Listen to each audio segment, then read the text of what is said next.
আসসালামু আলাইকুম। আমি ডাক্তার মাশফিক আহমেদ ভূঁইয়া। আমি সহকারী অধ্যাপক সার্জিক্যাল গ্যাস্ট্রোএন্টারোলজিস্ট হিসাবে ঢাকা মেডিকেল কলেজ হাসপাতালে কর্মরত আছি। আজকে যে টপিকস নিয়ে কথা বলবো তা হচ্ছে কোলন ক্যান্সার। সামনে আসছে মার্চ মাস। মার্চ মাস কোলন ক্যান্সার সচেতনতা মাস।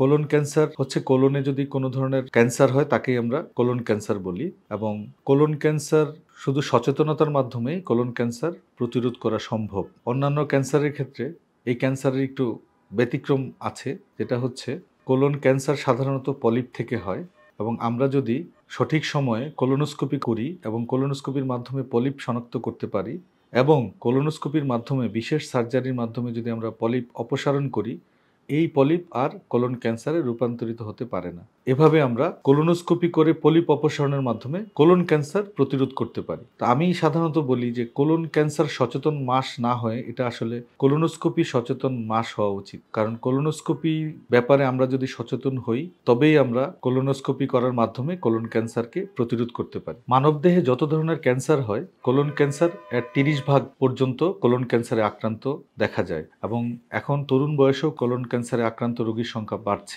আমরা কোলোনোস্কোপির মাধ্যমে কোলন ক্যান্সার শনাক্ত করতে পারি এবং আধুনিক পদ্ধতির চিকিৎসার মাধ্যমে সম্পূর্ণ নিরাময় করা সম্ভব। এটাই একমাত্র ক্যান্সার যে ক্যান্সারটা প্রতিরোধ করা সম্ভব।